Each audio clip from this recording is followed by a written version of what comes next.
The galaxy had a rule older than most civilizations. If a species possessed no visible war fleet, it was considered harmless. Humanity knew that rule. And humanity allowed everyone to believe it. For nearly 2 centuries after joining the Galactic Union, Earth appeared almost disappointingly peaceful. Human diplomats attended every summit. Human scientists shared medical breakthroughs. Human engineers built faster trade routes. Earth exported food, medicines, fusion reactors, and terraforming equipment. But there was one thing nobody ever saw: human warships. Every military inspection ended with the same conclusion: no dedicated battle fleet detected. Even the Union's intelligence agencies reported identical findings. Earth maintained only exploration vessels, cargo fleets, scientific cruisers, rescue ships, construction platforms. Nothing capable of fighting a real war. Naturally, the galaxy laughed. They're clever merchants. They're useful engineers. But they're not warriors. The joke spread across hundreds of systems. Several younger races even referred to humans as the gardeners. It became an insult. Whenever a civilization avoided military spending, politicians mocked them. Don't become another Earth. Humans simply smiled. They never argued. They never threatened anyone. They simply continued building. Quietly. Patiently. Watching. Deep inside the Orion frontier, however, another civilization was growing. The Karvak Dominion. Unlike the peaceful Union, the Dominion believed only one law existed. Every species weaker than them became labor. Every world richer than theirs became conquered territory. Every negotiation ended with an ultimatum: submit or disappear. Over 20 civilizations had already vanished beneath Dominion fleets. Entire stars fell silent. Their planets stripped. Their populations enslaved. The Union condemned the attacks, held emergency meetings, passed resolutions, but never acted. The Dominion knew exactly why. No one wanted war, especially not over someone else's planet. Then the Dominion discovered Sol, the richest manufacturing system in known space. Its orbital shipyards produced nearly 40% of Union civilian vessels. Its fusion technology powered hundreds of member worlds. Its economy touched almost every government. Conquering Earth wouldn't simply make the Dominion stronger. It would cripple the Union.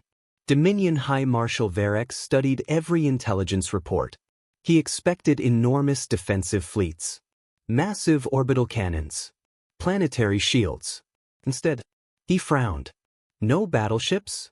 His officers exchanged confused looks. The humans possess almost no military fleet. No carrier groups. No battle stations. No heavy cruisers. Only Coast Guard patrols, escort frigates, rescue vessels, mining tugs, construction ships. It made no sense. Impossible. Yet every spy confirmed it. Humanity had no visible navy capable of stopping invasion. Varek laughed. It seems the stories were true. The gardeners forgot how to fight. The invasion order came the next morning. 8,000 Dominion warships. 3 planetary assault groups. 40 carrier formations. Enough firepower to erase continents. The announcement shocked the Galactic Union. Emergency broadcasts flooded every channel. Earth requested military assistance. The Union Senate debated for 16 straight hours. Some governments wanted intervention. Others feared provoking total war. Most voted to wait. Officially, they needed further assessment. Unofficially, everyone believed Earth would fall within days. Insurance companies suspended trade. Civilian transports fled the Sol system. News anchors mourned humanity before the first battle had even begun. One famous commentator summed up the galaxy's opinion perfectly. You cannot defend peace with cargo ships. Across the galaxy, billions agreed. Inside Earth's orbital command center, no one panicked. Admirals remained calm. Engineers continued working. Civilian traffic evacuated according to plans prepared decades earlier. President Elena Torres stood before the Defense Council. The room was strangely quiet. No fear. No desperation. Only anticipation. She looked toward the oldest officer present, Grand Admiral Nathan Hayes. His uniform contained no medals. No decorations. Only one silver insignia. A symbol no alien had ever seen. Hayes placed a single encrypted key onto the command table. The Dominion fleet will reach Mars orbit in 72 hours. The president nodded once. Then I believe. It's finally time. Hayes smiled for the first time in years. Should we wake them? Silence filled the chamber. Every officer understood exactly what he meant. The president took a slow breath, then spoke 7 words that had remained classified for over a century. Release the Dreadnought fleet. Authorization Omega Absolute. Across the solar system, thousands of dormant beacons suddenly lit up, hidden beneath moons, inside asteroids, within hollow planets. Signals raced into the darkness. Something enormous had just awakened. Across the solar system, ancient machines stirred to life. For more than 150 years, they had remained completely silent. No radio transmissions. No engine signatures. No thermal emissions. To every alien scanner, they simply did not exist. Deep beneath the icy crust of Jupiter's moon Callisto, kilometer-thick blast doors groaned open for the first time since their construction. Hidden shipyards, carved into the moon's interior, flooded with brilliant white light as thousands of maintenance drones awakened in perfect synchronization. Elsewhere, inside the asteroid belt, entire asteroids split apart. What had looked like lifeless rocks slowly unfolded into colossal docking stations. Solar collectors rotated. Shield generators hummed. Gigantic magnetic launch rails extended toward space. The galaxy had mapped those asteroids for decades. No one had ever suspected what was hidden inside them. Not even the Union's most advanced surveillance satellites. Grand Admiral Nathan Hayes stood before a holographic display that suddenly filled with green indicators. One after another. Sector 12 online. Titan Vault online. Helios Forge online. Atlas Dock online. Cerberus Command online. Then came the final notification. Project Dreadnought. Status, fleet activation complete. Hayes allowed himself a small smile. They're all awake. Around him, younger officers stared in disbelief. Many had never known the project truly existed. Like every citizen on Earth, they had believed the stories were myths created during humanity's darkest years. Only a handful of leaders had ever known the truth. Earth had never stopped building warships. It had simply hidden them. 160 years earlier, humanity had made a decision after studying galactic history. Every major civilization eventually attracted an empire. Every empire believed peace meant weakness. Every peaceful civilization eventually begged others to save them. Humans refused to become another forgotten species. Instead of building a visible navy, they created something far more dangerous. A fleet no enemy could count. No spy could photograph. No politician could force into disarmament. Every civilian megaproject secretly funded military construction. Every mining operation extracted armor alloys. Every commercial fusion reactor produced materials reserved for classified shipyards. Every exploration mission quietly mapped future defensive positions. For generations, humanity smiled, traded, negotiated, and built. Patiently. Very patiently. Meanwhile, the Karvak Dominion fleet crossed Neptune's orbit. High Marshal Varek watched tactical projections with complete confidence. Our scouts? Still no human battle fleet, sir.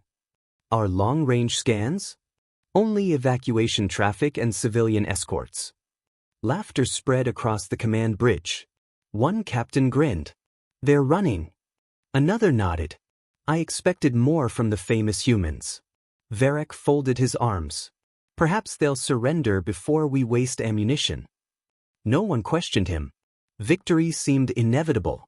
Then something strange appeared. A faint energy spike. Tiny. Almost invisible. The sensor officer frowned. Marshal, detecting multiple gravitational anomalies. How many? He not sure. The display struggled to process the information. 50, 100, 500. The computer suddenly froze. Its processing cores overloaded. What happened? Too many contacts. The bridge became silent. The tactical officer rebooted the system. This time, the answer appeared instantly. Unknown contacts detected. Quantity, unable to calculate. Varric narrowed his eyes. Magnify. The stars themselves appeared to move. No, not stars. Objects. Massive objects. Entire asteroid fields were shifting. Throughout the asteroid belt, camouflage plates detached from impossible structures. Kilometer-wide hangar doors opened. Energy shields ignited. Thousands of gigantic engines came alive simultaneously. Space itself glowed blue. One by one, the hidden giants emerged. Not cruisers. Not battleships. Dreadnoughts. Each one stretched nearly 20 kilometers from bow to stern. Their hulls were forged from black adaptive alloy that absorbed light, making them appear like floating voids against the stars. Rows of magnetic cannons lined their sides. Planet killers' spinal weapons extended from their armored bows. Missile silos covered every surface. Shield emitters shimmered like miniature suns. Every vessel carried enough firepower to defeat an entire invasion fleet alone. And there wasn't just one. Or 10. There were thousands. Back aboard the Dominion flagship, complete silence replaced the earlier laughter. The sensor officer whispered in disbelief. Impossible! Another officer checked the readings again. They were inside the asteroids. A third officer's voice trembled. Those asteroids were the shipyards. High Marshal Varric felt something he had not experienced since childhood. His intelligence reports had been flawless. Earth truly had possessed no visible warships. Because humanity had never left them where anyone could see them. The tactical display continued counting. 1,200. 2,800, 5,000, 7,400. The number kept climbing. Then the system displayed a final estimate.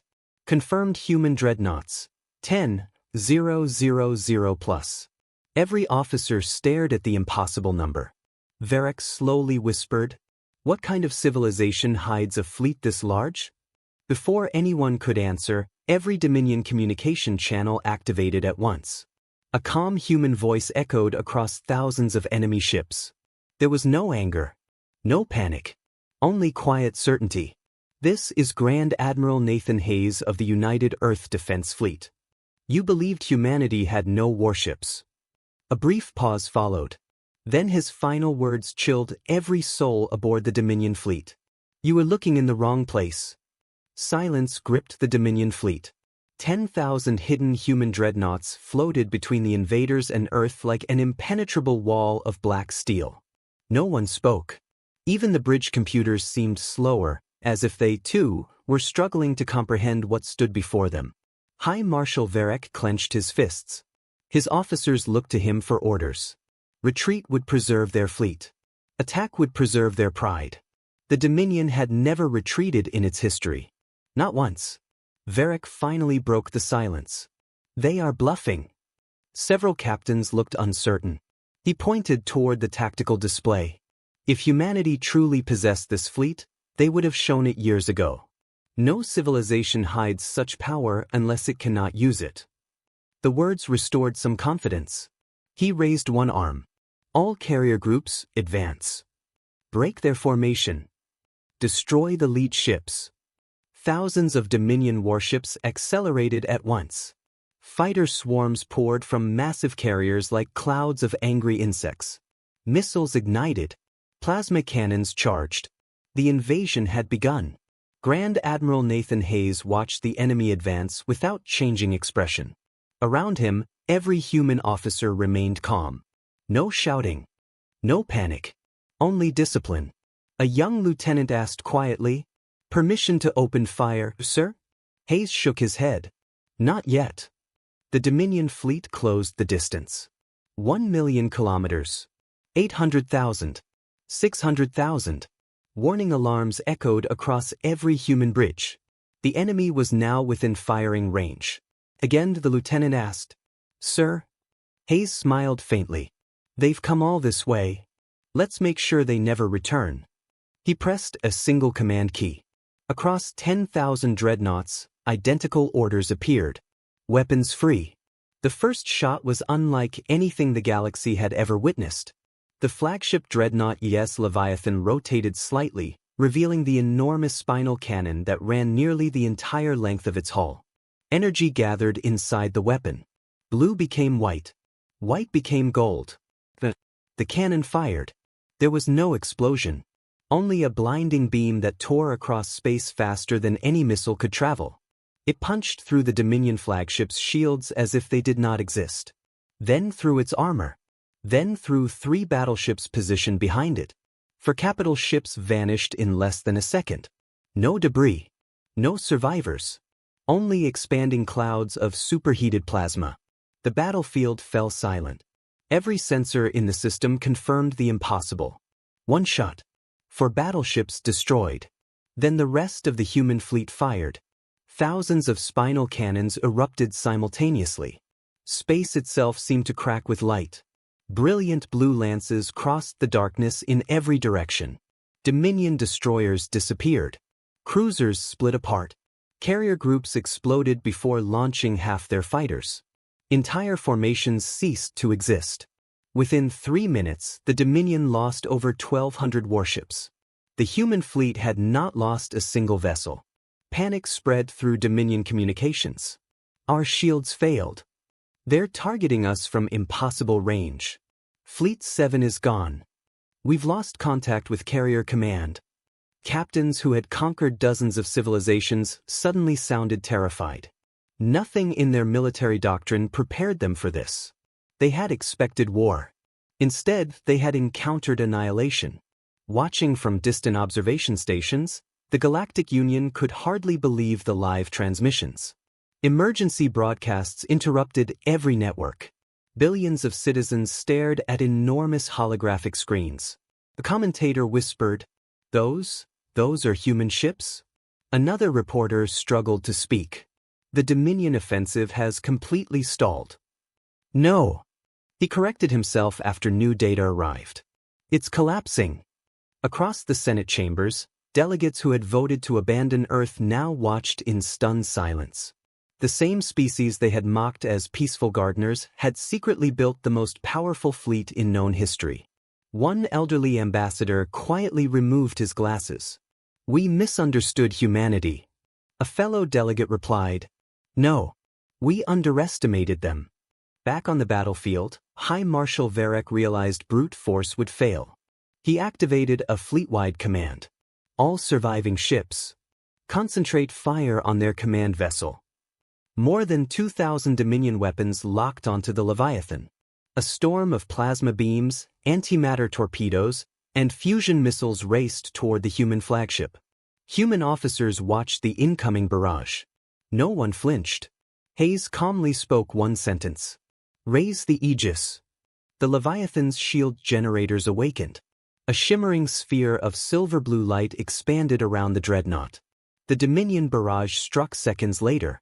The entire battlefield disappeared behind explosions bright enough to rival a small star. For nearly 30 seconds, nothing could be seen. Dominion crews cheered. Surely nothing could survive that. Then the light faded. The Leviathan emerged completely intact. Its shields still glowed steadily. Hull damage. The cheering stopped instantly. Hayes looked at the tactical display. Then he gave his next order. Advance the entire fleet. 10,000 human dreadnoughts moved forward together. Not rushing. Not chasing. Simply advancing with unstoppable precision. To every Dominion sailor watching those black giants approach, one terrifying realization became impossible to ignore. They had not invaded a defenseless world. They had sailed directly into a trap that humanity had been preparing for more than a century. The battlefield had become a graveyard. Thousands of burning Dominion warships drifted silently through the darkness, their shattered hulls reflecting the cold light of distant stars. Emergency distress signals flooded every communication frequency. Escape pods floated aimlessly. Disabled cruisers spun out of control. For the first time in the Dominion's history, Its fleet was losing. Badly. Inside the flagship of the Karvak Dominion, High Marshal Varek stared at the tactical display in disbelief. Red warning icons covered nearly every sector. Fleet 1, destroyed. Fleet 3, combat ineffective. Carrier group dealt. Supply convoys, eliminated. Every update made the situation worse. His executive officers spoke carefully. Marshal, we've lost 40% of the invasion force. Another officer interrupted only seconds later. Correction, 48%. Then another message appeared. 52%. The numbers climbed faster than anyone could report them. The Dominion's legendary armada, the fleet that had conquered more than 20 civilizations, was being dismantled piece by piece. Not because humanity had superior numbers. Not because they had luck. But because every human movement had been planned decades in advance. Grand Admiral Nathan Hayes watched the battle unfold from the bridge of the Leviathan. His officers celebrated quietly as another enemy formation disappeared from the tactical map. Hayes did not smile. He simply observed. A young commander looked puzzled. Sir, why aren't they retreating? Hayes answered without taking his eyes off the display. They built their empire on fear. If they retreat today, they lose every world they ever conquered. The room fell silent. Everyone understood. The Dominion wasn't fighting for victory anymore. It was fighting to preserve its reputation. And that made it even more dangerous. Realizing conventional tactics had failed, High Marshal Varek made the most desperate decision of his career. He activated Omega Command. Every surviving Dominion captain received the same order. Ignore the human fleet. Attack Earth directly. Thousands of surviving warships broke formation. Instead of engaging the Dreadnoughts, they accelerated toward Earth at maximum speed. If we cannot defeat their fleet, Varek growled, we will destroy the reason it exists. Human sensors detected the maneuver immediately. An officer looked toward Admiral Hayes. They're making a run for Earth. Hayes nodded once. Exactly as predicted. The officer blinked. Predicted. Hayes touched the command console. A classified battle plan appeared. Contingency, Spearbreaker. Prepared. 112 years earlier. Every possible Dominion maneuver had already been simulated. Every response had already been calculated. Hayes gave a calm order. Deploy the Bastion line. Far ahead of the advancing Dominion ships, space suddenly came alive.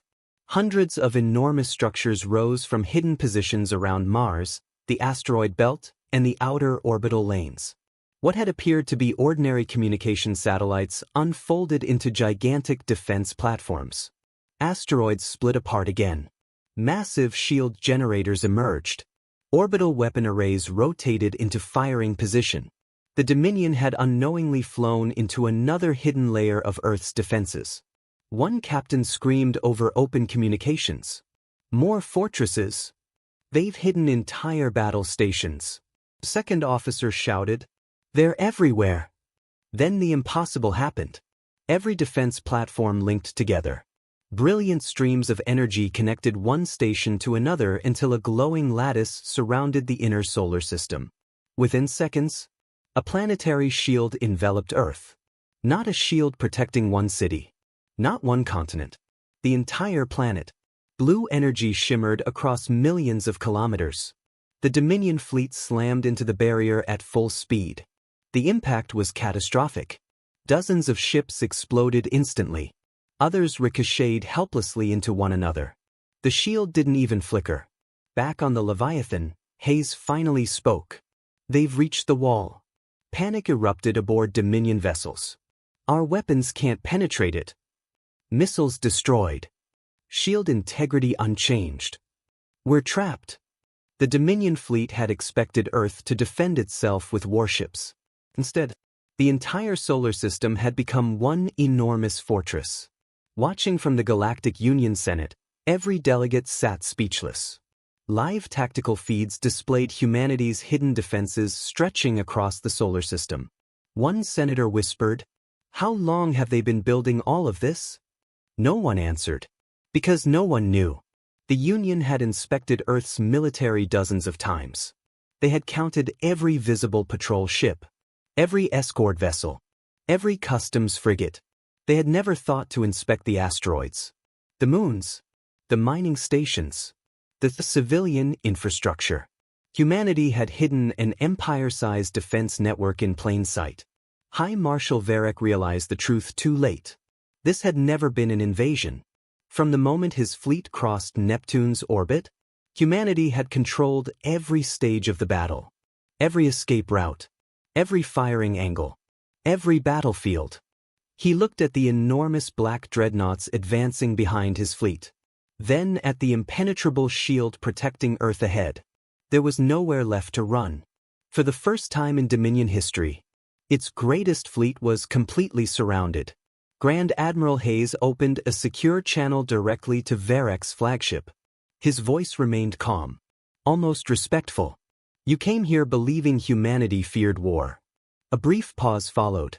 "We do. That is why we prepared so thoroughly." Hayes leaned forward.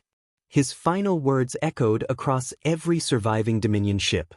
"This battle is over. The only question left is whether your empire survives the next hour." The battlefield fell silent.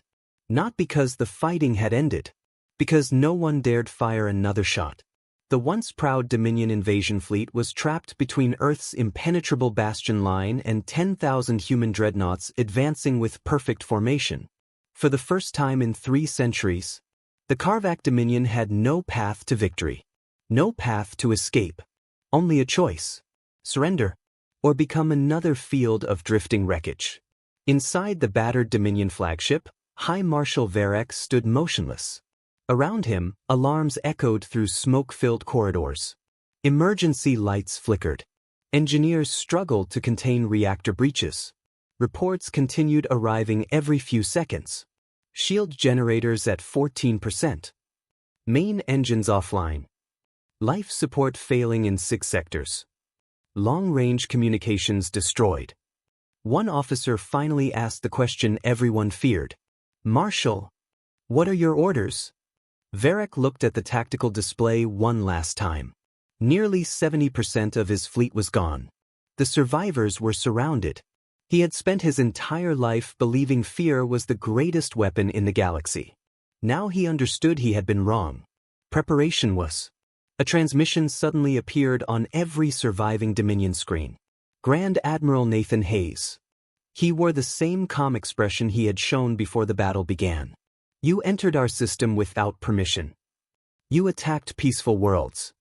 You ignored every opportunity to withdraw. We have the ability to destroy every ship under your command." Hayes paused, then continued. "But humanity does not fight for revenge. We fight so that no one has to fear conquest again." Every Dominion bridge remained silent. No threats. No celebration. Only the steady voice of the human admiral. "You have 60 seconds. Surrender your weapons. Power down your reactors. Your crews will be treated according to galactic convention. Refuse, and this fleet will cease to exist." The countdown appeared across every Dominion vessel. 60, 59, 58. Across the galaxy, billions watched the countdown live. News networks translated every word into hundreds of languages. The Galactic Union Senate remained completely silent. The same senators who had refused to defend Earth now watched humanity decide the fate of the greatest military empire ever assembled. Several delegates quietly lowered their heads in shame. Earth had asked for help. No one had come. Yet humanity had still chosen mercy over vengeance. Inside the Dominion flagship, arguments erupted. "We must fight. We can still break through." "No. It's suicide. They'll destroy us." At 18 seconds, the executive officer stepped toward Varric. "Marshal, the Empire is already defeated. If we continue, there will be no one left to return home." Varric closed his eyes. His pride had built an empire. His pride had also destroyed it. When he opened them again, the fire was gone. He slowly reached for the command console. At 7 seconds, he pressed a single button. Across thousands of Dominion ships, Weapons powered down. Shield emitters disengaged. Missile bays closed. Reactors entered standby mode. The tactical display on the Leviathan changed instantly. Enemy status, surrender accepted. No cheers erupted on the human bridge. No one celebrated. Hayes simply nodded. Begin rescue operations. The young officers looked surprised. Rescue the enemy? Hayes answered quietly. They're no longer the enemy. They're survivors. Over the following weeks, the galaxy witnessed something even more astonishing than the battle itself. Human engineering ships repaired damaged Dominion vessels. Medical teams treated wounded soldiers without discrimination. Food, water, and medicine were distributed to prisoners. No executions. No humiliation. No revenge. Entire Dominion crews later admitted they had expected slavery or extermination. Instead, they received compassion. That single act accomplished what thousands of battles never could. World after world under Dominion control rose in peaceful revolt. Without its legendary fleet, the Empire collapsed from within. Enslaved civilizations declared independence. Border worlds joined the Galactic Union. The Karvak Dominion officially dissolved less than 1 standard year later. Not because humanity conquered it, because humanity removed the fear that had kept it together. Months later, the Galactic Union held the largest summit in its history. Every member species attended. This time, the human delegation did not sit quietly in the back. As President Elena Torres entered the chamber, every ambassador stood. Not out of protocol. Out of respect. The Union unanimously approved a new interstellar defense charter. No civilization would ever stand alone again. An attack on one member world would be answered by all. The policy became known throughout history as the Soul Doctrine. It preserved peace for generations. Before retiring, Grand Admiral Nathan Hayes visited the observation deck of the Leviathan one final time. Beside him stood a young cadet. "Sir," the cadet asked, "if the galaxy never attacked us, would we have kept the Dreadnoughts hidden forever?" Hayes smiled as he gazed toward the blue world in the distance. "I hope so." The cadet looked confused. Hayes rested a hand on the railing. "The greatest weapon is the one that never has to fire." Far beyond the viewport, thousands of black dreadnoughts silently returned to their hidden docks beneath moons, inside asteroids, and deep within the shadows of the solar system. Waiting, not for war, but to ensure that no one would ever mistake humanity's desire for peace as weakness.